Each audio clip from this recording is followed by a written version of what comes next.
Hello everyone, I am part of the Air Quality Initiative team, and my research is mainly comparing purple air sensors to EPA monitors. Caydence Palmer Hunsye, Mashkalende Anshti. My name is Caydence Palmer. I am currently a rising junior from Mescalero, New Mexico, and I am part of the Mescalero Apache tribe. The question I was interested in was, does the data collected from air quality instruments diverge from each other? Before starting my research, I hypothesized that data recorded by purple air sensors would report higher values than the EPA monitors in close proximity to one another.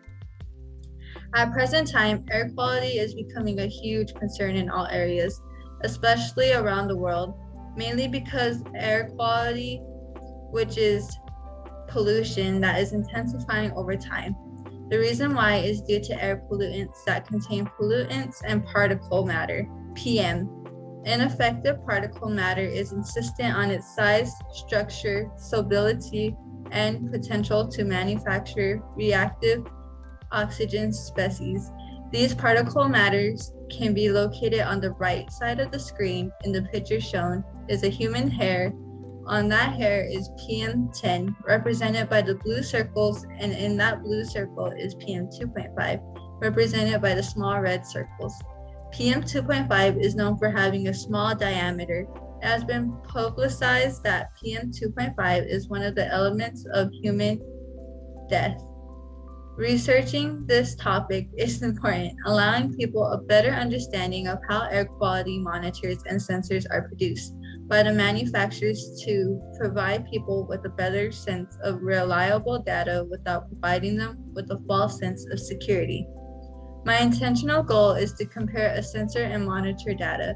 The difference between both is that the sensor is placed at low quality pricing while the monitor is provided with high quality pricing, allowing me to lead to curiosity if the price of the sensors or monitors have an immense impact on how well the data is collected, or if there are any differences to be noticed. The methods used were first expanding research on PM2.5 and next observing areas on the maps that can be used for both purple air and EPA. Then accumulate data from purple air and EPA. After that, contrast the specified data. Finally, once specified data is received, results will be provided.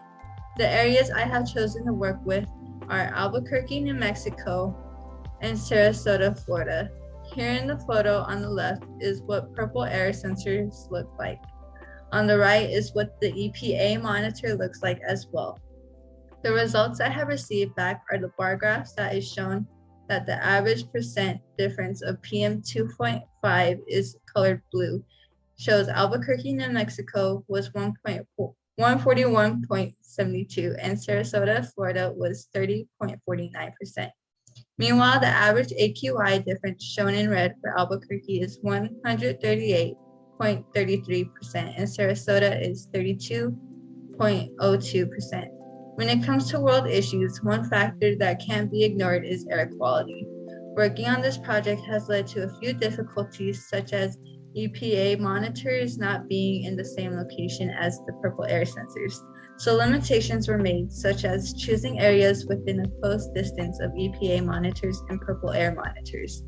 When this difficulty occurred, it also left an effect on the locations. First, I had an idea of looking more into El Paso, Texas, due to it being close to my reservation and the amount of haze that is visible in the air. Instead, I chose to look into Albuquerque, New Mexico, and Sarasota, Florida. Owing to the fact that when looking for good data, a factor to keep in mind is if the sensor is 100% accurate.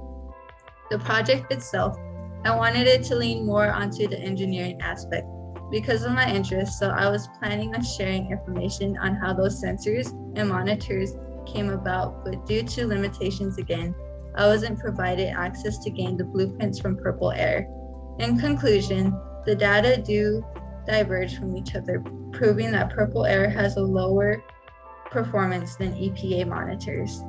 My future plans are to continue the work put into this project, expanding it more by possibly listing the components inside the device and looking more in depth at how those devices function, while expanding the number of sensors used just to look more into this project and improve it in the best ways I can. My highlights during C's are being in a different environment, surrounded by many amazingly smart people to learn and share knowledge. Because that, it has motivated me to continue my work in STEM. The challenge I have faced was getting a better understanding of how to convert my data and how to get a better understanding of air quality. Also, just being homesick. Coping with that has led me to my team members and new friends who have helped and just been there for me every step of the way. I think C's has made an impact on the future for the better, such as still bringing excitement for me to enter the mechanical engineering field, not only by sharing my experience back home with my community, but sharing the message C's gives me, which is to encourage other kids, especially Native American kids, that if I can do it, they can do it as well. And life has so many beautiful opportunities, besides staying on the reservation to follow your heart, especially if it's in the STEM field. Finally, I like to say thank you to the Air Quality Initiative team, my mentors, Nihar Jenga for helping me with my data, and a huge thank you to Texas Space Grant Consortium, Globe Mission Earth Center for Space Research, the University of Texas at Austin, and NASA. Yeah, thank you.